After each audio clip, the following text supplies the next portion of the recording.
الشيطان الرجيم بسم الله الرحمن الرحيم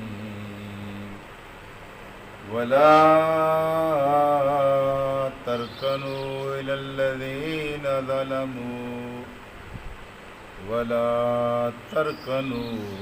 الذين ظلموا فتمسكم النار وما لكم من دون الله من أولياء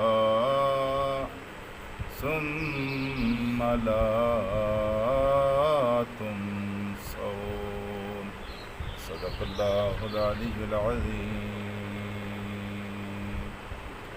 رفقائے گرامی، ویسے تو قرآن حکیم کی ہر آیت اور قرآن حکیم کا ہر اصول سنہری اصول ہے، لیکن آج کی آیت میں اللہ پاک نے انسانیت کو، اللہ پاک نے اہل ایمان کو جو اصول عطا کیا ہے، اور اس اصول کے اوپر جب مسلمانوں نے عمل کیا ہے تو اس اصول اور اس کے اوپر عمل کی وجہ سے ایک روشنی، ایک نور اس دنیا کو عطا ہوا۔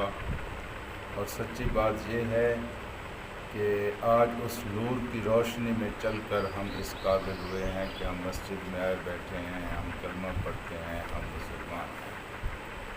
اگر یہ روشنی اور یہ نور اس وقت کے مسلمانوں کو حاصل نہ ہوتا تو یقیناً اس وقت سے لے کر اب تک تاریکی ہی تاریکی ہوتی، جس طرح اس نور کے حاصل ہونے سے پہلے دنیا کے اندر تاریکی تھی اور دنیا کے اندر اندھیرا تھا۔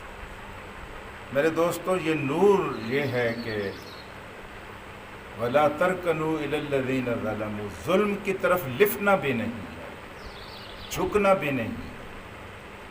ایک ہے ظلم کو پسند کرنا، ایک ہے ظلم کے مددگار بننا، ایک ہے خود ظالم بننا۔ یہ بات کے سٹیجز ہیں۔ پہلا سٹیج یہ ہے کہ ظلم کی طرف آنکھ بھی نہیں اٹھانی، ظالموں کی طرف لفنا نہیں ہے، جھکنا بھی نہیں ہے، استقامت کا مظاہرہ کرنا۔ اگرچہ ظالم کی مخالفت کرنا کوئی آسان کام نہیں ہے، زندگی مشکل بن جاتی ہے، انسان مراعات سے محروم ہو جاتا ہے، انسان کے بچوں کا مستقبل خطرے میں پڑ جاتا ہے، نوکریاں داؤ پر لگ جاتی ہیں، روزگار خطرے میں پڑتا ہے، لیکن اللہ پاک نے ارشاد فرمایا ہے کہ ظالموں کی طرف لفنا بھی نہیں۔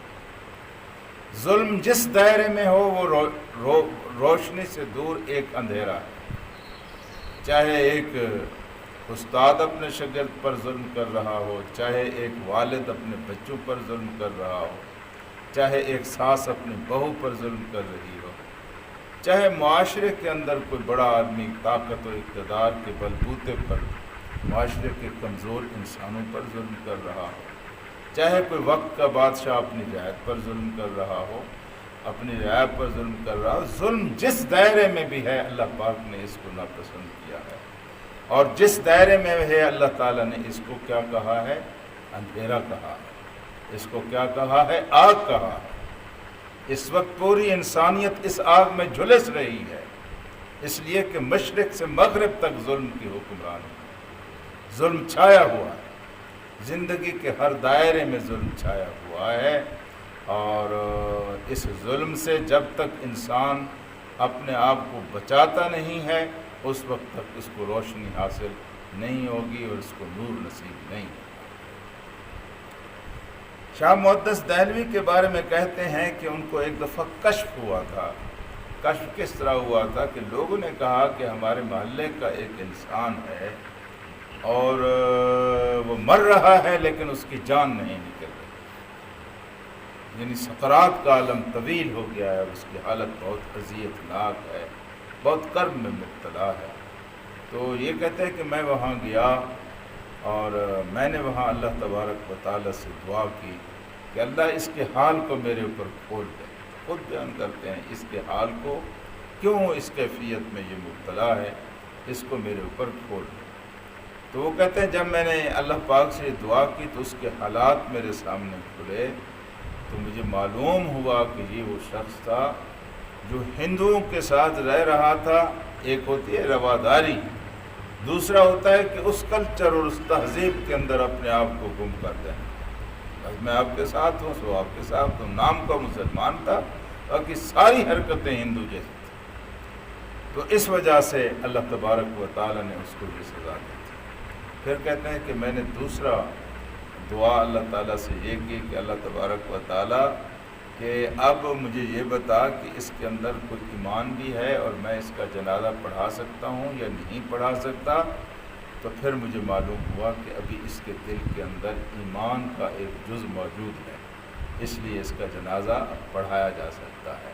تو پھر میں نے اس کا جنازہ پڑھایا. ظالموں کا دیکھو سب سے بڑا ظلم اللہ تبارک و تعالیٰ کے ساتھ شرک ہے، سب سے بڑا ظلم.